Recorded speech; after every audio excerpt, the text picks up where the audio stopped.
आज हमने नैनियल की किताब में से खुदा का कलाम सीखा है। नैनियल की किताब का 8वां। अब इस चैप्टर में हम पढ़ते हैं कि बनी इस्राएल बाबुल की गुलामी में से आज़ाद होकर वापस आते हैं, लेकिन जब वो वापस आते हैं तो यरूशलेम का हाल जो बहुत ही ज़्यादा खराब होता है। वहाँ की दीवारें टूटी हुई हैं, कोई उनकी शहर की पनाह नहीं होती है, दरवाजे टूटे हुए, सब कुछ तहस नहस हो जाता है। अब इस सारी सिचुएशन में खुदा अपने बंदा नहम्याह को खड़ा करता है ताकि वो यरूशलेम की टूटी हुई दीवार को वापस से बनाए, वापस से रीबिल्ड करे उस शहर को। अब इन सब बातों के बाद जब यरूशलेम शहर जो है वो दीवारें बन जाती हैं, सब कुछ वहाँ पर वापस से शुरू हो जाता है। अब इन सारी बातों के बाद लोग अपनी नई जिंदगी का आगाज एक नए तौर पर अपनी लाइफ को शुरू करते हैं। अब जब ये सब चीजें हो रही होती है तो उस वक्त जो प्रीस्ट था, उस वक्त जो काहिन था, वो उसका नाम था अज़रा। तो अज़रा जो काहिन होता है वो क्या करता है, सब लोगों को जमा करता है और सब लोग उससे रिक्वेस्ट करते हैं कि जो मूसा की शरीयत है, जो खुदा का कलाम है, उसे पढ़ा जाए। अब वो लोग वहाँ पर सब जमा होते हैं। जब वो कलाम को पढ़ना शुरू करता है तो बाइबल में लिखा है सुबह से दोपहर हो जाती है, 6 घंटे बीत जाते हैं, लेकिन लोग जो होते हैं क्या हमें पढ़ेगा, लोग सो जाते हैं, क्या लोग बोर हो जाते हैं।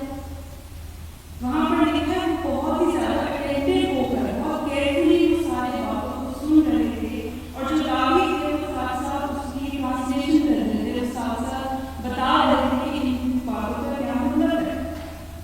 अब जैसे ही बनी इस्राएल खुदा का कलाम सुनते हैं, लिखा है कि वो रोने लग जाते हैं, उनकी आंखें भर जाती हैं, क्योंकि खुदा के कलाम में वो पहले तो बहुत सारी हिस्ट्री पर सुन रहे होते हैं, जो उनके बाप दादा के साथ खुदा ने क्या वादे किए थे, क्या बड़े बड़े अजीब काम उन्होंने किए थे। फिर उन्हें याद आता है कि खुदा तो इतना मेहरबान है, जितने भी कवानी हैं उन्हें तो सारे कवानी तोड़ दिए, लेकिन उसकी मेहरबानी ऐसी है कि वो फिर भी हमें गुलामी से बाहर निकालते हैं।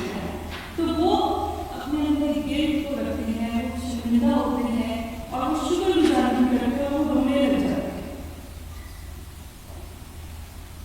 जब वो रोते हैं तो अज़रा उनसे कहता है कि आज का दिन खुदा के लिए मुकद्दस है, तुम क्यों उदास हो? तुम्हें उदास नहीं होना है, क्योंकि खुदावंद की शादमानी तुम्हारी पनाह। हालेलुया। और इन लोगों को खुदा का कलाम क्यों सुनाया?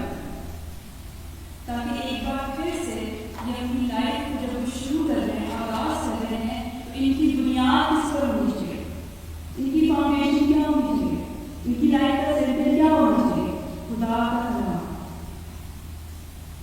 इसीलिए कलाम में सुनाया जा रहा है। अब वो लोग खुदा के कलाम में इतने डूबे, इतने प्यासे, क्योंकि लंबे अरसे से उन्होंने खुदा के कलाम को पढ़ा नहीं, सुना नहीं, कोई खुशखबरी, कोई उम्मीद की बातों में तनवीर ही नहीं गई। तो वो 6 घंटे से वहाँ पर तवज्जो से खुदा का कलाम सुन रहे हैं। हम अपनी जिंदगियों पर गौर करें, क्या हम 20 मिनट भी किसी प्रीचर को सुन सकते हैं? क्या खुदा का खालिद हमें कलाम सुना रहा है? हम मुश्किल से 10 मिनट 15 मिनट हम अटेंटिव होते हैं, क्या हम पूरा टाइम अटेंटिवली खुदा का कलाम सुन रहे हैं? हमें अपनी लाइफ पर गौर करना है कि जैसे उनकी लाइफ का सेंटर, उनकी लाइफ का फाउंडेशन, कलाम की बुनियाद उनकी लाइफ में डर रही थी। आज हम जो मसीही, हम क्रिश्चियंस, हमें भी अपनी जिंदगियों पर गौर करना है कि हमारी लाइफ का सेंटर क्या है, हमारी लाइफ की बुनियाद किस पर डली है, हमारी लाइफ की प्रायोरिटी क्या है? क्या पैसा है, क्या जॉब है, क्या फैमिली है? हम अपनी जिंदगियों पर गौर करें कि हमने अपनी जिंदगी का मरकज क्या बनाया है। तो आज हमें ये कोशिश करनी है कि हम खुदा के कलाम की प्यास अपने अंदर रखें, खुदा के कलाम को पढ़ें, खुदा के कलाम को सीखें। अब जब आज देखते हैं उनके पास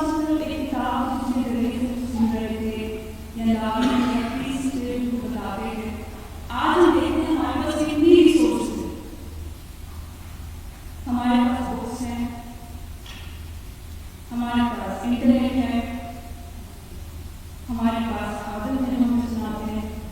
इंटरनेट पे आपको अपने वीडियोज मिल जाएंगे जहाँ पर लोग कलाम सुना रहे हैं, कलाम को डिस्कस कर रहे हैं। तो हमारे पास तो इतनी सारी रिसोर्सेज हैं, लेकिन आज हमारे अंदर खुदा के कलाम की प्यास है ही नहीं। तो अगर हम खुदा के साथ वक्त नहीं गुजारेंगे, कलाम को नहीं सुनेंगे, कलाम को नहीं सीखेंगे, तो फिर हमारी लाइफ कैसी होगी? हमारी लाइफ का फोकस अगर कलाम नहीं है, हमारी लाइफ का सेंटर दुनिया है, दुनिया की चीजें हैं, तो क्या खुदा हमसे खुश होगा? तो इस नए साल में हम क्या कोशिश करेंगे? इस नए साल में हमें ये देखना है कि हम ज़्यादा से ज़्यादा खुदा के कलाम को सुने, खुदा के कलाम को पढ़ें और खुदा के कलाम को दूसरों तक भी पहुँचाने का करें। तो हम इस साल खुदा से फजल मांगेंगे कि खुदा हम पर फजल करे कि हम